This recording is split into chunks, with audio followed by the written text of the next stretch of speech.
দেখো তোমার পরবর্তী প্রশ্নটা বলছে কি tan a plus sin a সমান সমান m tan a থিটা মানে sin a থিটা সমান সমান n হলে m square minus n square এর মান কত?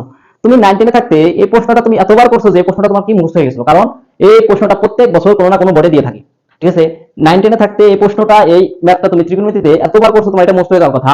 তারপরে দেখো আমি উত্তরটা করে দিচ্ছি ইনশাআল্লাহ।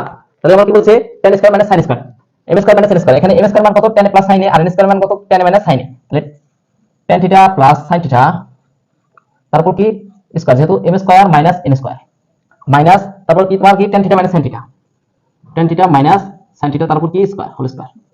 দেখো a plus b whole square minus a minus b whole square, তুমি একটা সূত্র জানো কি? এর একটা সূত্র জানো 4ab, এটা তুমি জানো। তাহলে আমি এখানে কি লিখতে পারি? 4 tan a sin এটা লিখতে পারি। দেখো আমাদের যেহেতু আমরা শিখছিলাম কি রুট করে দিতে হয়, রুট করে দেবো, আর অযথা কোনো কিছুর উপর রুট দেওয়া যায় না, তাই আমি কি স্কয়ার দিয়ে দিলাম দুইটার উপরে। স্কয়ার দিলে তোমার স্কয়ারের রুট কেটে যাবে। পরে আসো 4 tan স্কয়ারে দেখো sin স্কয়ারের পরিবর্তে আমরা কি লিখতে পারি? 1 মাইনাস cos স্কয়ার, এটা আমরা কিন্তু লিখতে পারি cos স্কয়ার থিটা, এটা আমরা সূত্রগুলো শিখে আসছি।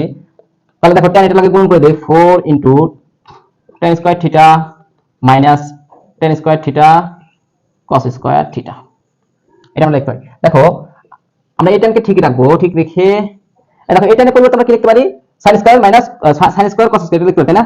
sin স্কয়ার থিটা ভাগ cos স্কয়ার থিটা, আর এখানে থাকলো কি তোমার cos স্কয়ার থিটা। দেখো এই cos স্কয়ার দেখো কাটা যায়, তাহলে কি তোমার 4 tan square minus sin square পরিবর্তে tan square minus sin square, তাহলে tan square theta minus sin square theta. দেখো স্কয়ার মাইনাস বি স্কয়ার সূত্র কি আমরা জানি? 4 tan a theta plus sin a theta tan a theta minus sin a theta, এটা লিখতে পারি।